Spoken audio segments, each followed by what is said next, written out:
everyone. Take two. Quiet on the set. Cue talent. Hello?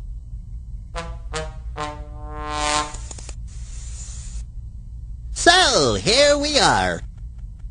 Do excuse me, but I was tied up with an extremely difficult differential calculation. I am Professor Sam Boom Benico, and this is my research laboratory.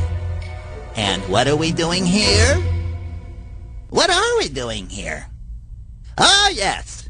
Together, we are going to go on an extremely interesting and I hope most enjoyable journey that will reveal the secrets of physics, the science that tries to discover the laws that govern natural phenomena. We are going to learn why objects fall, how bicycles fly, what airplane pedals are for, what an atom is made of.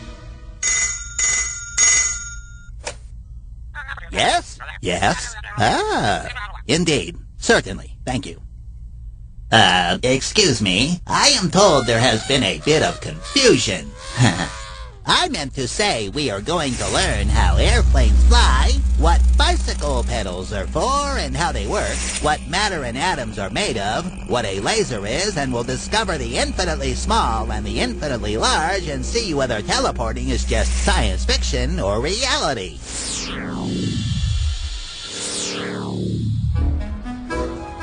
Uh-oh. So, neighbor, how's it hanging? So, Professor, have you worked out the equation I asked you for? The one that will let me watch TV without getting up from my hammock? Why don't you just sit round the other way? Interesting theory. I just knew you'd have got it sooner or later. You could tell he's been studying for years. Well, as I was saying, together we'll learn about the laws of physics and the world that surrounds us, with the help of the greatest scientists of the past. What fun! But we'll also see what happens in cartoons when these laws are a little distorted.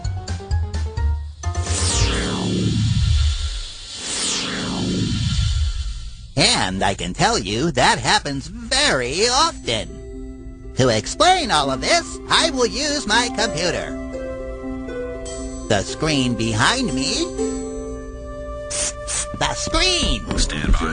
Positions, everyone. Take two. A film projector.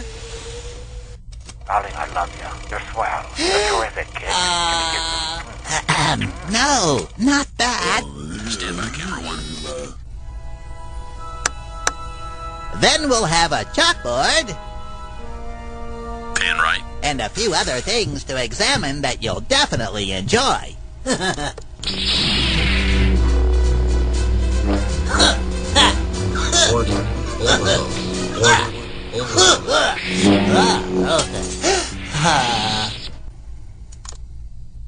So, let's see. Today we could start with,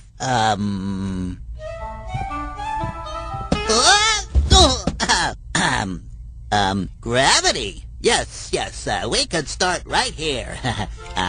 You have surely heard of the English scientist Sir Isaac Newton, whose name is closely linked to the word gravity. He was born on Christmas Day in 1642. He was an extraordinary physicist, mathematician, and philosopher. A real genius. He was the first to describe the laws that govern the motion of objects, what we physicists call dynamics, and discovered that the laws of nature control the movement of the Earth and the other heavenly bodies. He was, in fact, the first to understand that the force that made an apple fall from a tree was the same force that governed the motion of the planets around the sun, and that is the force of gravity.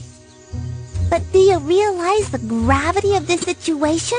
Well, seeing as though I've got this great big bump in your head, I think so. And you really couldn't help falling. Oh, no, dear Isaac. That would have been impossible. Gravity made me fall. So, don't start complaining. I've just helped you make a huge scientific discovery. Gravity? But what is this mysterious gravity? Gravity is the force of attraction between two objects. Quiet, please. No, now really, not that attraction. Ugh. Quiet on the set. Cue talent. The intensity of this force of attraction depends on the distance between two objects and their mass. In practice, the closer the objects are together and the larger their mass, the more they are attracted. While with objects with a small mass that are far apart, the force of gravity decreases. The most obvious effect of gravity is the attraction of any object towards the center of the Earth. This force of attraction is called the weight of the object.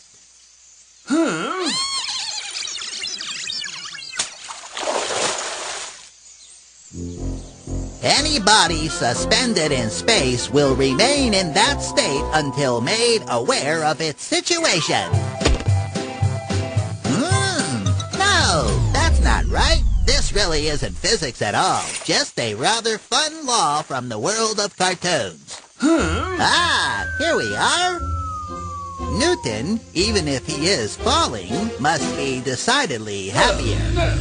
Can you get me out of here? Now though, I'm not so sure. Other scientists study the force of gravity. Before Newton, Galileo Galilei, the famous astronomer and philosopher born in 1564, closely observed the way objects fall to the ground. Uh-oh.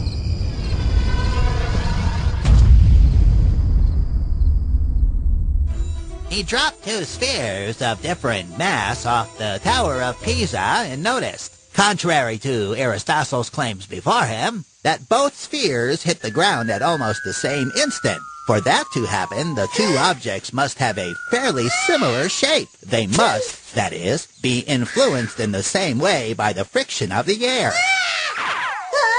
So then, heavy or light objects begin their fall slowly, but then steadily gain speed. We say they accelerate as time passes. This acceleration is constant during the fall and is caused by the force of gravity. And once again, as you may have noticed,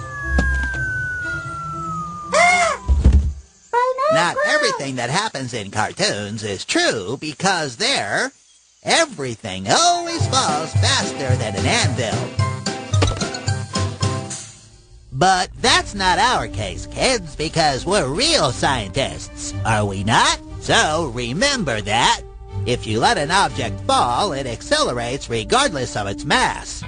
Law of physics. And so, in conclusion, after Galileo and Newton, gravity was studied by a great many physicists, one of whom was the famous Albert Einstein, who in the early 1900s came up with his theory of relativity, something which we will dedicate an extremely interesting episode to. For now, though, you may like to know that with Einstein, a new theory about gravity was introduced that said, among other things, that light, just like other matter, is influenced by gravity.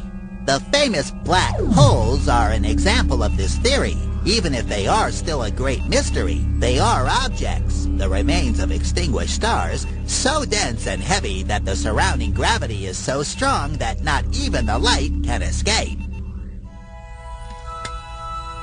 Very well, for now that's everything, even though we'll definitely be coming back to the subject of gravity. And be advised, don't believe everything you see in the cartoons.